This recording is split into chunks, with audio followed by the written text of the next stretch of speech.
नमो भगवते वासुदेवाय नमः। बृहस्पतिवार का व्रत बड़ा ही श्रेष्ठ माना जाता है। अगर गुरुवार के दिन श्री हरि विष्णु जी की पूजा अर्चना पूरे विधि विधान से की जाए तो बृहस्पति देव अपने भक्तों पर प्रसन्न होते हैं। वह उनकी सभी मनोकामना पूरी करते हैं।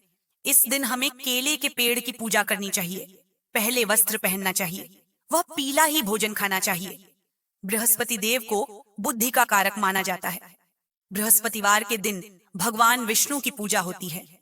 हमें लगातार 7 गुरुवार तक यह व्रत करना चाहिए। इस दिन सुबह जल्दी उठकर भगवान विष्णु का ध्यान करके व्रत का संकल्प लेना चाहिए और सच्चे मन से बृहस्पति देव का ध्यान करना चाहिए। इस दिन पीले वस्त्र, पीले फल फूल का प्रयोग करना चाहिए और पीले वस्त्र पहनकर भगवान बृहस्पति देव और विष्णु जी की पूजा करनी चाहिए। पूजा करते समय ओम नमो भगवते वासुदेवाय नमः मंत्र का जाप करना चाहिए और इस दिन केले के पेड़ में जल भी चढ़ाना चाहिए। जल चढ़ाते समय इस मंत्र का जप जरूर करें। पूजा के बाद कथा सुननी चाहिए और प्रसाद के रूप में केले चढ़ाना शुभकारी माना जाता है। लेकिन इस दिन केले का दान भी करना चाहिए तथा शाम के समय बृहस्पतिवार की कथा सुननी चाहिए और इसकी मान्यता के अनुसार इस दिन बिना नमक का पीला भोजन एक ही बार करना चाहिए। भोजन में चने की दाल का भी प्रयोग कर सकते हैं। अब मैं आपको बृहस्पति देव की एक बहुत ही प्राचीन कथा सुनाती हूँ।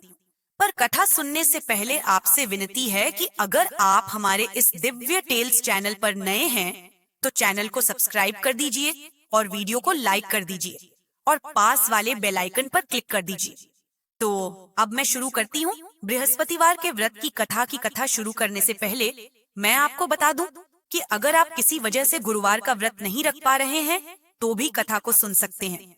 कथा सुनने से आपको सुख शांति मिलेगी और अगर आप सच्चे मन से कथा को सुनते हैं तो आपकी सभी समस्याएं, चाहे वह कोई भी समस्या हो, जैसे कि संतान संबंधी या पैसे से संबंधी, तो वह दूर हो जाएगी। तो अब हम भगवान नारायण जी का ध्यान करते हुए गुरुवार के व्रत की कथा को शुरू करते हैं। लेकिन कथा को शुरू करने से पहले आप सभी कमेंट बॉक्स में जय श्री हरिनारायण लिख दीजिए। अब मैं कथा शुरू कर रही हूँ। हमें कथा हाथ में 7 दाने चने की दाल के लेकर सुनना चाहिए। एक शहर में एक बड़ा ही दयालु, प्रतापी व दानी राजा था। वह हर गुरुवार का व्रत रखता था एवं पूजा करता था। यह सब उसकी रानी को पसंद नहीं था। वह ना तो व्रत करती थी और ना ही किसी को कुछ दान में देती थी। राजा को भी ऐसा करने से रोकती थी। एक बार राजा शिकार खेलने वन में चले गए। तब घर पर रानी और दासी ही थीं। तभी गुरु बृहस्पति साधु का रूप धारण करके भिक्षा मांगने आए। साधु ने रानी से भिक्षा मांगी तो वह कहती हैं कि हे साधु महाराज, मैं इस दान और पुण्य से परेशान हो गई हूँ। आप कोई ऐसा उपाय बताइए जिससे यह सारा धन नष्ट हो जाए और मैं आराम से रह सकूं। साधु का रूप धारण किए हुए बृहस्पति भगवान जी ने कहा कि हे देवी, तुम बहुत विचित्र हो। भला संतान और धन से कौन दुखी होता है?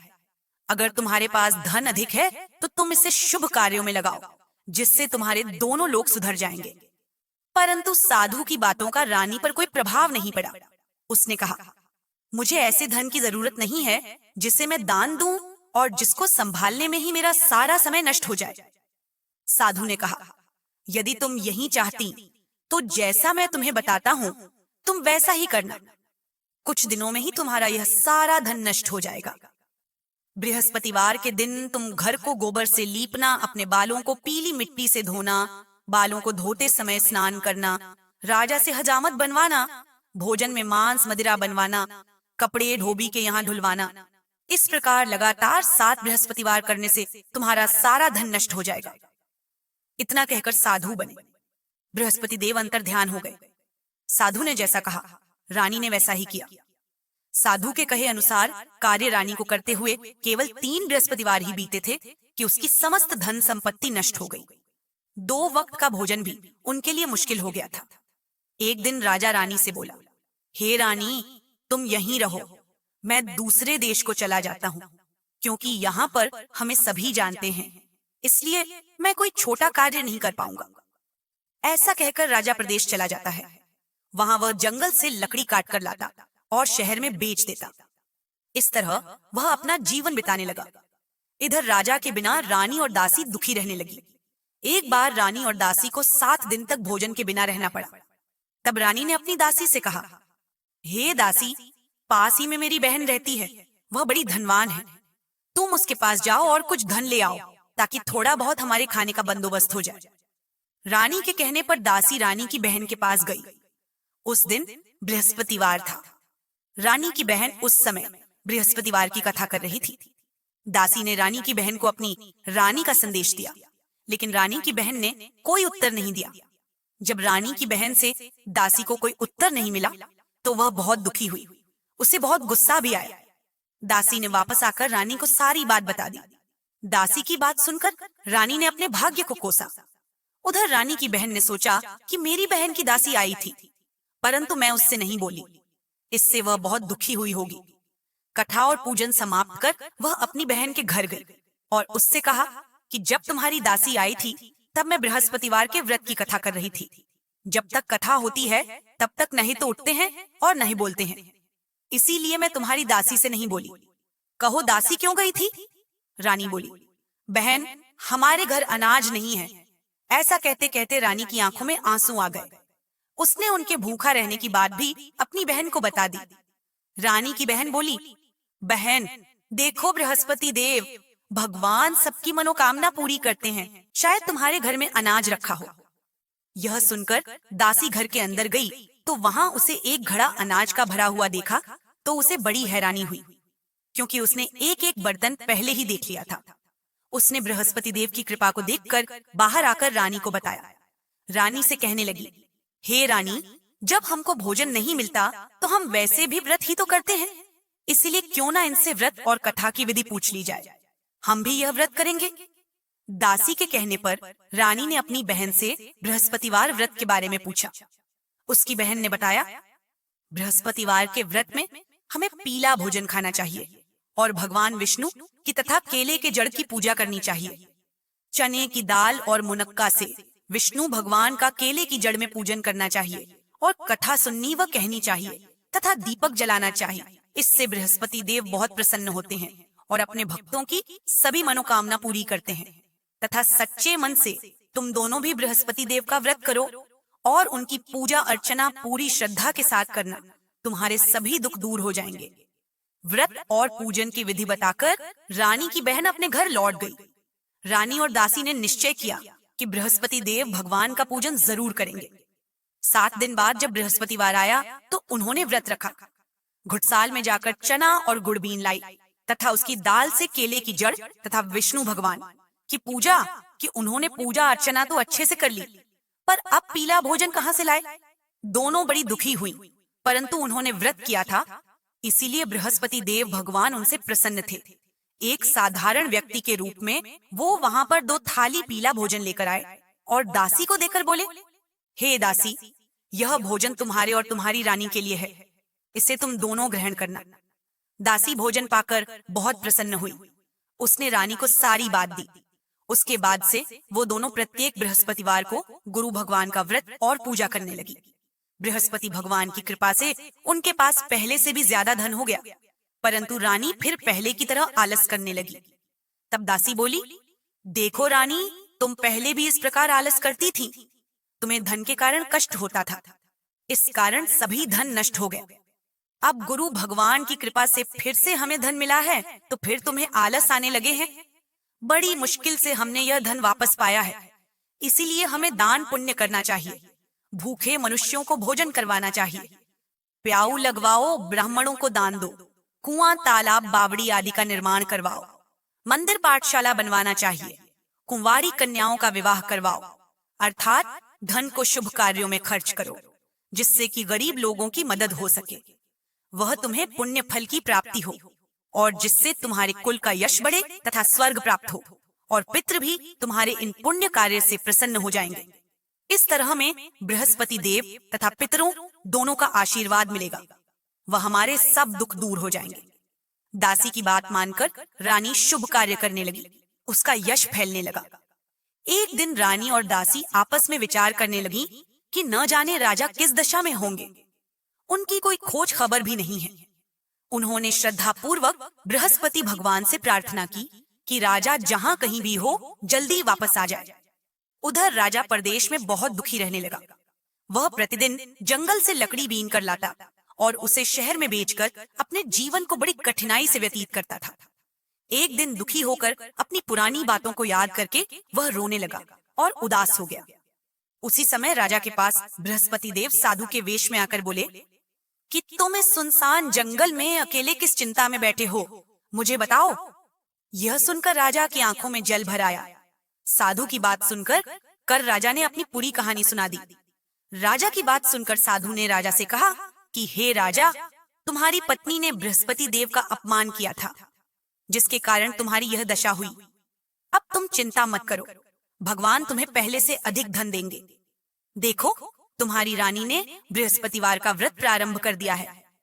अब तुम भी बृहस्पतिवार का व्रत करके चने की दाल गुड़ जल के लोटे में डालकर केले की पूजा करना, फिर कथा कहना। भगवान तुम्हारी सब मनोकामनाएं पूरी कर देंगे। साधु की बात सुनकर राजा बोला, हे प्रभु, लकड़ी बेचकर तो इतना पैसा भी नहीं बचता जिससे भोजन के बाद में कुछ बचा सकूं। मैंने रात्रि में सपने में अपनी रानी को व्याकुल देखा है। मेरे पास कोई साधन नहीं है जिससे मैं उसका समाचार जान सकूं। फिर मैं कौन सी कहानी कहूं, यह भी मुझको मालूम नहीं है। साधु ने कहा, हे राजा, मन में बृहस्पति भगवान के पूजन के व्रत का निश्चय करो, वे स्वयं तुम्हारे लिए कोई राह बना देंगे। बृहस्पतिवार के दिन तुम रोजाना की तरह लकड़ियां लेकर शहर में जाना। तुम्हें रोज से दुगुना धन मिलेगा, जिससे तुम भली भांति भोजन कर लोगे तथा बृहस्पति देव की पूजा का सामान भी आ जाएगा। बृहस्पतिवार की कथा इस प्रकार है। प्राचीन काल में एक बहुत ही गरीब ब्राह्मण रहता था। उसके कोई संतान नहीं थी। वह नित्य पूजा पाठ करता था। उसकी स्त्री न तो स्नान करती थी और न किसी देवता की पूजा करती थी। इस कारण ब्राह्मण देवता बहुत दुखी रहते थे। भगवान की कृपा से ब्राह्मण के यहाँ एक कन्या उत्पन्न हुई। कन्या बड़ी होने लगी। प्रातः स्नान करके वह भगवान विष्णु का जाप करती थी। बृहस्पतिवार का व्रत भी करने लगी। पूजा पाठ समाप्त कर पाठशाला जाती थी तो अपनी मुट्ठी में जौ भर के ले जाती थी और पाठशाला के मार्ग में डालती जाती थी। लौटते समय वही जौ सोने के हो जाते थे तो उनको उठाकर घर ले आती। एक दिन वह बालिका सूप में उन सोने के जौ को फटककर साफ कर रही थी कि तभी उसकी माँ ने देख लिया और कहा कि हे बेटी, सोने के जौ को फटकने के लिए सोने का सूप भी तो होना चाहिए। दूसरे दिन गुरुवार था।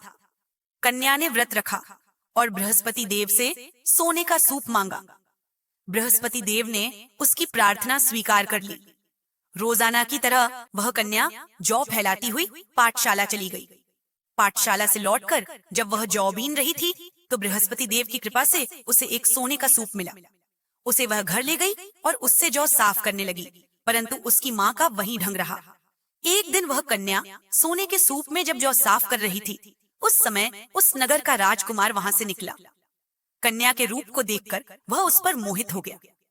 राजमहल आकर वह भोजन तथा जल त्याग कर उदास होकर लेट गया। राजा को जब राजकुमार के अन्न जल त्यागने की बात पता चली तो अपने मंत्रियों के साथ राजकुमार के पास गया और कारण पूछा। राजकुमार ने राजा को उस लड़की की जानकारी दी और घर का पता भी बता दिया। मंत्री उस लड़की के घर गया। मंत्री ने ब्राह्मण के समक्ष राजा की ओर से निवेदन किया। कुछ ही दिन बाद ब्राह्मण की कन्या का विवाह राजकुमार के साथ संपन्न हो गया। कन्या का विवाह होते ही ब्राह्मण के घर में पहले की तरह गरीबी का निवास होने लग गया। एक दिन दुखी होकर ब्राह्मण अपनी पुत्री से मिलने गया। बेटी ने पिता की स्थिति को देखा और अपनी माँ का हाल पूछा। ब्राह्मण ने सब हाल अपनी पुत्री को बता दिया। कन्या ने बहुत सारा धन देकर अपने पिता को विदा कर दिया, लेकिन कुछ दिन बाद फिर वही हाल हो गया। ब्राह्मण फिर अपनी कन्या के यहाँ गया और सभी हाल अपनी बेटी से कहा तो पुत्री बोली, हे पिताजी, आप माताजी को यहाँ ले आओ। मैं उन्हें वह बृहस्पतिवार के व्रत की विधि बता दूंगी, जिससे आपकी गरीबी दूर हो जाएगी। ब्राह्मण देवता अपनी स्त्री को साथ लेकर अपनी पुत्री के पास राजमहल आ गया तो पुत्री अपनी माँ को समझाने लगी, हे माँ, तुम प्रातः काल स्नानादि करके विष्णु भगवान की पूजा किया करो तो सब गरीबी दूर हो जाएगी। परंतु उसकी माँ ने उसकी एक भी बात नहीं मानी। वह प्रातः काल उठकर अपनी पुत्री की बची जूठन को खा लेती थी। एक दिन उसकी पुत्री को बहुत गुस्सा आया। उसने अपनी माँ को एक कमरे में बंद कर दिया और अगले दिन प्रातः उसे स्नान आदि कराकर पूजा पाठ करवाया तो उसकी माँ की बुद्धि ठीक हो गई। इसके बाद वह नियम से पूजा पाठ करने लगी और प्रत्येक बृहस्पतिवार को व्रत करने लगी। इस व्रत के प्रभाव से मृत्यु के बाद वह स्वर्ग को गई। वह ब्राह्मण भी सुखपूर्वक इस लोक का सुख भोग कर स्वर्ग को प्राप्त हुआ। इस तरह कहानी कहकर साधु बने देवता वहां से लौट गए। धीरे धीरे समय बीतता गया। फिर बृहस्पतिवार का दिन आया। राजा जंगल से लकड़ी काटकर शहर में बेचने गया। उसे उस दिन और दिनों से अधिक धन मिला। राजा ने चना गुड़ आदि लाकर बृहस्पतिवार का व्रत किया। उस दिन से उसके सभी दुख दूर हो गए। परंतु जब अगले गुरुवार का दिन आया तो वह बृहस्पतिवार का व्रत करना भूल गया। इस कारण बृहस्पति भगवान नाराज हो गए। उस दिन उस शहर के राजा ने विशाल यज्ञ का आयोजन किया था तथा अपने समस्त राज्य में घोषणा करवा दी कि सभी मेरे यहाँ भोजन करने आए, किसी के घर चूल्हा ना जले। इस आज्ञा को जो नहीं मानेगा उसको फांसी की सजा दे दी जाएगी। राजा की आज्ञा मानकर राज्य के सभी लोग राजा के भोज में सम्मिलित हुए, लेकिन लकड़हारा कुछ देर से पहुंचा, इसलिए राजा उसको अपने साथ महल में ले गए। जब राजा लकड़हारे को भोजन करा रहे थे तो रानी की नजर उस खूंटी पर पड़ी जिस पर उसका हार लटका हुआ था। उसे हार खूंटी पर लटका हुआ दिखाई नहीं दिया।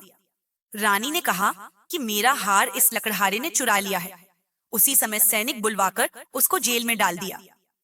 लकड़हारा जेल में विचार करने लगा कि न जाने कौन से पूर्व जन्म के कर्म से मुझे यह दुख प्राप्त हुआ है, और जंगल में मिले उस साधु को याद करने लगा। तभी बृहस्पति देव साधु के रूप में प्रकट हो गए और कहने लगे, अरे मूर्ख, तूने बृहस्पति देवता की कथा नहीं की, उसी कारण तुझे यह दुख प्राप्त हुआ है।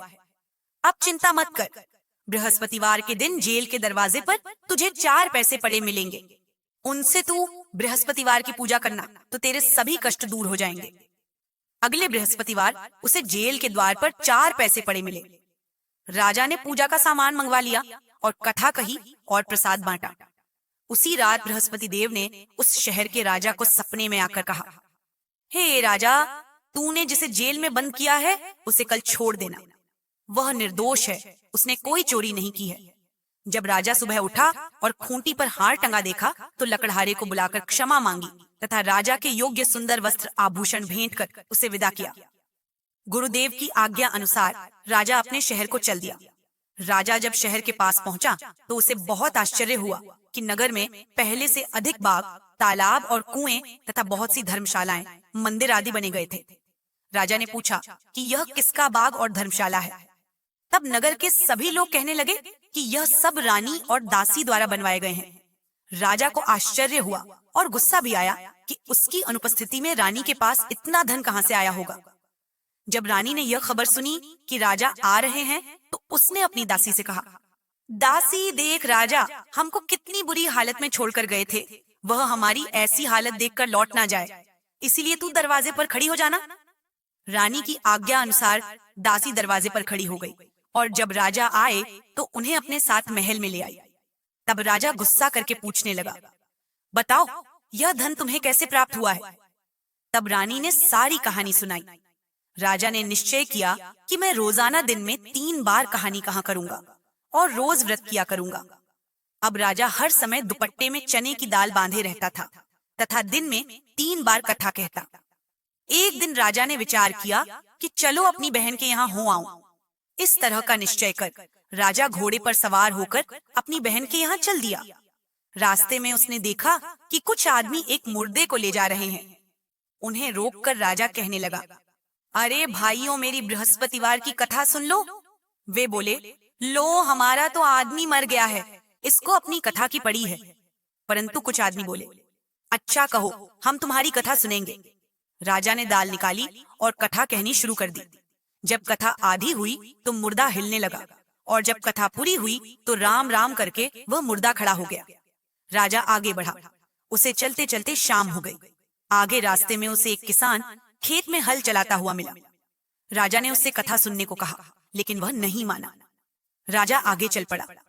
राजा के हटते ही बैल पछाड़ खाकर गिर गए तथा किसान का पेट बहुत तेज दर्द होने लगा। उसी समय किसान की माँ रोटी लेकर आई। उसने जब देखा तो अपने पुत्र से सब हाल पूछा। बेटे ने पूरी बात बता दी। बुढ़िया दौड़ी दौड़ी उस घुड़सवार के पास पहुंची और उससे बोली, मैं तेरी कथा सुनूंगी, तू अपनी कथा मेरे खेत पर ही चलकर कहना। राजा ने लौटकर बुढ़िया के खेत पर जाकर कथा कही, जिसके सुनते ही बैल खड़े हो गए तथा किसान के पेट का दर्द भी बंद हो गया। राजा अपनी बहन के घर पहुंच गया। बहन ने भाई की खूब मेहमान नवाजी की। दूसरे रोज प्रातः काल राजा जागा तो वह देखने लगा कि सब लोग भोजन कर रहे हैं। राजा ने अपनी बहन से कहा कि यहाँ ऐसा कोई मनुष्य है जिसने भोजन नहीं किया हो, जो मेरी बृहस्पतिवार की कथा सुन ले। बहन बोली, हे भैया, यह देश ऐसा ही है जहाँ लोग पहले भोजन करते हैं, बाद में अन्य काम करते हैं। फिर वह एक कुम्हार के घर गई, जिसका लड़का बीमार था। उसे मालूम हुआ कि उसके यहाँ 3 दिन से किसी ने भोजन नहीं किया है। रानी ने अपने भाई की कथा सुनने के लिए कुम्हार से कहा। वह तैयार हो गया। राजा ने जाकर बृहस्पतिवार की कथा कही, जिसको सुनकर उसका लड़का ठीक हो गया। अब तो राजा की प्रशंसा होने लगी। एक दिन राजा ने अपनी बहन से कहा, हे बहन, मैं अब अपने घर जाऊंगा, तुम भी तैयार हो जाओ। बहन ने अपनी सास से अपने भाई के साथ जाने की आज्ञा मांगी। सास बोली, हाँ चली जा, मगर अपने बच्चों को मत ले जाना, क्योंकि तेरे भाई के कोई संतान नहीं है। बहन ने अपने भाई से कहा, हे भैया, मैं तो चलूंगी, मगर कोई भी बालक नहीं जाएगा। जाने कहां कि कोई बालक नहीं जाएगा तो तुम भी क्या करोगी। चलकर ऐसा कहकर अपनी बहन को भी छोड़कर दुखी मन से अपने शहर लौट आया। राजा ने अपनी रानी को सारी बात बताई और बिना भोजन किए वह शैया पर लेट गया। रानी बोली, हे प्रभु, बृहस्पति देव ने हमें सब कुछ दिया है, वे हमें संतान अवश्य देंगे। उसी रात बृहस्पति देव ने राजा को सपने आकर कहा, हे राजा, उठ, सभी सोच त्याग दे, तेरी रानी गर्भवती है। राजा को यह जानकर बड़ी खुशी हुई। 9 महीने में रानी के गर्भ से एक सुंदर पुत्र पैदा हुआ। तब राजा बोला, हे रानी, स्त्री बिना भोजन के रह सकती है, परंतु बिना कहे नहीं रह सकती। जब मेरी बहन आए तो तुम उससे कुछ मत कहना। रानी ने हाँ कर दी। जब राजा की बहन ने यह समाचार सुना तो वह बहुत खुश हुई तथा बधाई लेकर अपने भाई के यहाँ आई। रानी ने तब उससे कहा, जब भाई अपने साथ ला रहे थे तब उनके साथ नहीं आई, और आज अपने आप ही भागी बिना बुलाए आ गई। तो राजा की बहन बोली, भाई, मैं इस प्रकार न कहती तो तुम्हारे घर औलाद कैसे होती। बृहस्पति देव सभी की मनोकामनाएं पूरी करते हैं, जो पूरी श्रद्धा के साथ बृहस्पतिवार का व्रत करता है एवं कथा पढ़ता है, सुनता है और दूसरों को सुनाता है।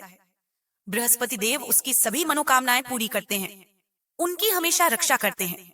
जैसे राजा और रानी ने बृहस्पति देव का व्रत पूरी श्रद्धा के साथ किया तो उनकी सभी मनोकामना बृहस्पति देव ने पूरी की।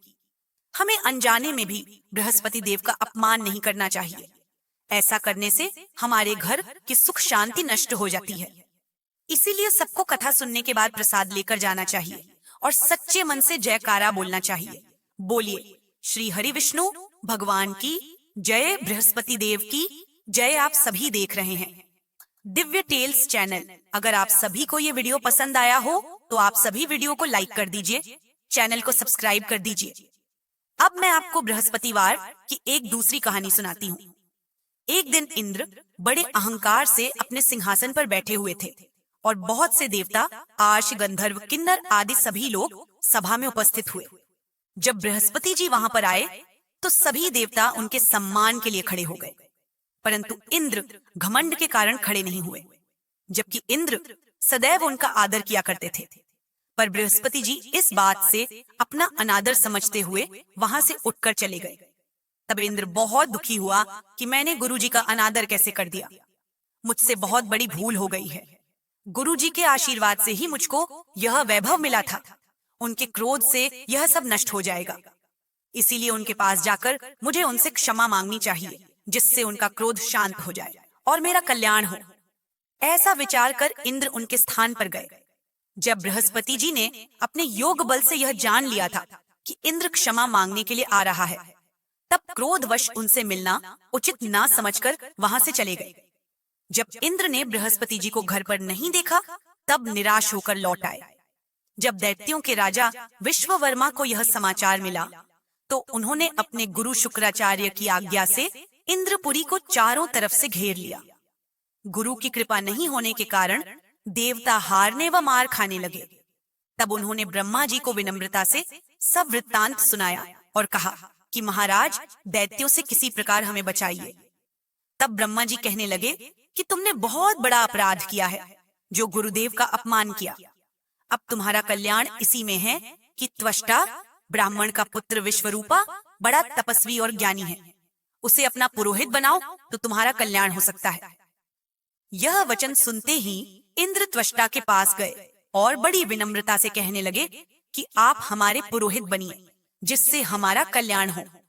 त्वष्टा ने उत्तर दिया कि पुरोहित बनने से तपोबल घट जाता है, परंतु तुम बहुत विनती कर रहे हो, इसलिए मेरा पुत्र विश्वरूपा तुम्हारा पुरोहित बनकर तुम्हारी रक्षा करेगा। विश्वरूपा ने पिता की आज्ञा से पुरोहित बनकर ऐसा प्रयास किया कि हरि इच्छा से विश्ववर्मा को युद्ध में जीतकर अपने इंद्रासन पर स्थित हो गए।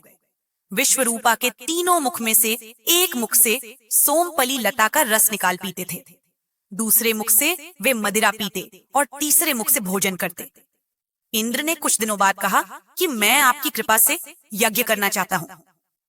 जब विश्वरूपा की आज्ञा अनुसार यज्ञ प्रारंभ हो गया, तब एक दैत्य ने विश्वरूपा से कहा कि तुम्हारी माता दैत्य की कन्या है, इस कारण हमारे कल्याण के लिए एक आहुति दैत्यों के नाम पर भी दे दीजिए तो अच्छा होगा। विश्वरूपा ने उस दैत्य की बात मानकर आहुति देते समय दैत्य के नाम भी धीरे धीरे लेने लगे। इसी कारण यज्ञ करने से देवताओं का तेज नहीं बढ़ा। इंद्र ने यह वृतांत जानते ही क्रोधित होकर विश्वरूपा के तीनों सिर काट डाले। मद्यपान करने से, भंवरा सोम, पल्ली पीने से, कबूतर और अन्न खाने के मुख से तीतर बना। विश्वरूपा के मरते ही इंद्र का स्वरूप ब्रह्म हत्या के प्रभाव में बदल गया। देवताओं के 1 साल तक पश्चाताप करने पर भी ब्रह्म हत्या का पाप नहीं छूटा, तो सब देवताओं के प्रार्थना करने पर ब्रह्मा जी बृहस्पति जी के सहित वहां गए। उस ब्रह्म हत्या के 4 भाग किए, उनमें से 1 भाग पृथ्वी को दिया। इसी कारण कहीं कहीं धरती ऊंची नीची और कहीं बीज बोने के लायक भी नहीं होती है। साथ ही ब्रह्मा जी ने यह वरदान दिया कि जहां पृथ्वी में गड्ढा होगा, कुछ समय बाद वह स्वयं भर जाएगा।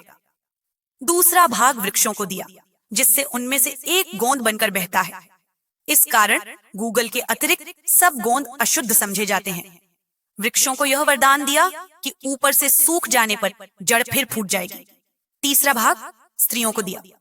इसी कारण स्त्रियां हर महीने रजस्वला होकर पहले दिन चांडाल, दूसरे दिन ब्रह्मघानी और तीसरे दिन धोबिन के समान रहकर चौथे दिन शुद्ध होती है, और संतान प्राप्ति का उनको वरदान दिया। चौथा भाग जल को दिया। जल को यह वरदान मिला कि जिस चीज में डाला जाएगा वह वजन में बढ़ जाएगी। इस प्रकार इंद्र को ब्रह्म हत्या के पाप से मुक्त किया। इसलिए हमें हमेशा ध्यान रखना चाहिए कि अनजाने में भी हम बृहस्पति देव का अपमान ना करें, जिससे कि वह हम पर क्रोधित हो और हमारी सभी सुख शांति नष्ट हो जाए। जो भी इस कथा को पूर्ण श्रद्धा से पढ़ता या सुनता है, उसके सब पाप बृहस्पति देव की कृपा से नष्ट हो जाते हैं। तो यह थी आज की हमारी बृहस्पतिवार के व्रत की दोनों कथाएं। अगर आप हमारे इस दिव्य टेल्स चैनल पर नए हैं तो चैनल को सब्सक्राइब कर दीजिए, और अगर आपको वीडियो पसंद आया है तो वीडियो को लाइक कर दीजिए तथा पास वाले बेल आइकन पर क्लिक कर दीजिए, जिससे कि आपको हमारी नई नई वीडियो का नोटिफिकेशन मिलता रहे। एक बार पूरी श्रद्धा के साथ बोलिए, श्री विष्णु भगवान की जय, गुरु बृहस्पति देव की जय, तथा कमेंट बॉक्स में जय मां लक्ष्मी जरूर लिखें। धन्यवाद।